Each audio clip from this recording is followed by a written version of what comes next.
आप सभी के चरण कमलों में मेरा कोटि कोटि करवत से प्रेम प्रणाम है। प्रणाम जी। अगर आप धर्म की रक्षा करते हैं तो धर्म भी आपकी रक्षा जरूर करेगा। तो आज का विषय कुछ ऐसा ही है, क्योंकि हमारे बीच बहुत से ऐसे प्रश्न आते हैं जिनका हल करना बेहद ज़रूरी है। कई लोग पूछते हैं कि हमारे श्रीमन निजानंद संप्रदाय अर्थात श्री कृष्ण प्रणामी धर्म ने विश्व को क्या दिया, तथा हमारे मनीषी तथा हमारे श्री महामती प्राणनाथ जी महाराज के द्वारा इस विश्व को क्या प्राप्त हुआ।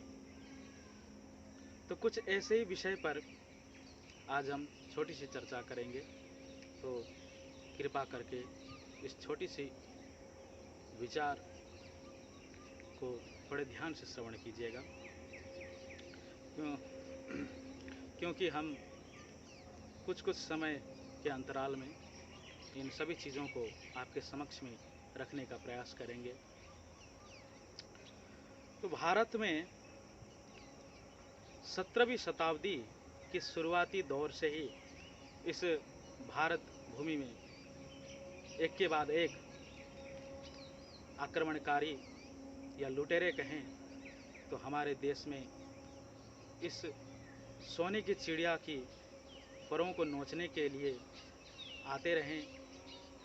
तो कभी यमन आए, फिर इसके बाद फिर तुर्की आए, फिर इसके बाद में मुग़ल आए। लेकिन मुग़लों की मंशा कुछ और थी।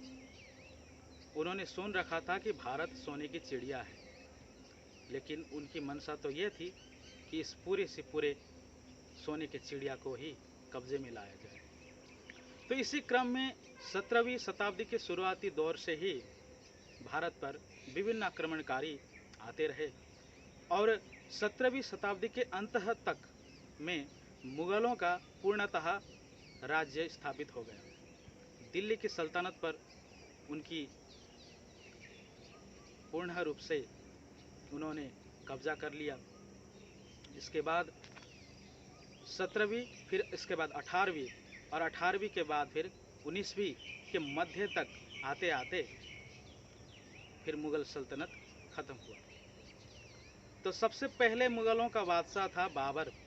इसके बाद 17वीं के फिर अंतिम बादशाह हुआ बहादुर शाह जाफ़र, जिसने 1857 की क्रांति में भी भाग लिया था, लेकिन अफसोस अंग्रेज़ों के हाथों वह पकड़ा गया। तो इसी तरीके से समय व्यतीत हुआ। लेकिन हमारा जो श्रीमन निजानंद संप्रदाय जो है वो 17वीं शताब्दी में ही इसका प्रादुर्भाव हुआ है।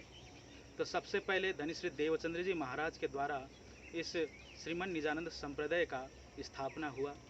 इसके बाद इसी संप्रदाय को स्वामी श्री महामती प्राणनाथ जी के द्वारा फिर बहुआयामी स्तर पर विश्वव्यापी रूप से प्रचार और प्रसार हुआ। इसी बीच फिर 17वीं शताब्दी के ही मध्य में हमारे हिंदुओं को अपना हिंदू धर्म को बचाए रखने में बड़ी कठिनाई आई। वो इसलिए क्योंकि जितने भी मुग़ल जो शासक थे वो बड़े क्रूर और अत्याचारी रहे। उन्होंने अपने अपने स्तर पर, जब उनकी अपनी अपनी जो हुकूमत थी उसके स्तर पर उन्होंने अत्याचार उन्होंने किया। लेकिन सबसे ज़्यादा अत्याचार अगर किसी ने किया तो वह था केवल एक बादशाह जिसका नाम था औरंगज़ेब। सारे हदें उसने पार कर दी थी और उसने जेजिया नाम का एक कर लगाया था हिंदुओं के ऊपर कि अगर हिंदुओं को अपने धर्म में अड़िग रहना है और धर्म को बचाए रखना है तो जेजिया नाम का कर देना होगा, अर्थात धर्म का टैक्स। अगर धर्म का टैक्स न दिया जाए तो उन्हें औरंगज़ेब बादशाह उन्हें प्रताड़ित करके ज़बरदस्ती उन्हें इस्लाम कबूल करवा लेता था। तो इसी तरीके से अत्याचार हो रहे थे, कई जगह अत्याचार हो रहे थे। तो उस समय हमारे श्री महामती प्राणनाथ जी ने पूरे विश्व के जितने भी हमारे भारत खंड के जितने भी क्षत्रिय राजा थे उन सभी को एकत्रित होकर के धर्म के रक्षार्थ हेतु लड़ने का आह्वान उन्होंने किया। तो किस प्रकार से उन्होंने आह्वान किया, इस पर कुछ नोट हम करते हैं। तो उन्होंने कहा कि राजा ने मलोरे राणे राय तणो, धर्म जाता रे कोई दौड़ो, कि हे क्षत्रियों, तुम अपने स्वार्थ पर क्यों इस तरीके से डूबे हुए हो। जिस हाथ पर तलवार होनी चाहिए थी धर्म के रक्षा के लिए, उस हाथ पर आज सूरा और मदिरा के गिलास थमे हुए हैं। धर्म और संस्कृति धीरे धीरे करके क्षीण होती जा रही है, तो इसकी रक्षा कौन करेगा। इस तरीके से उन्होंने जो भी क्षत्रिय, जो राजा थे, जो शासक वर्ग थे, उन सभी को फटकार लगाया। तो जागो ने जोधारे उठ खड़े रहो, नींद निगोड़ी रे छोड़ो, अब खड़े हो जाओ, उठो, अब धर्म की रक्षा के लिए अब तैयार हो जाओ। इस प्रकार से उन्होंने आह्वान किया।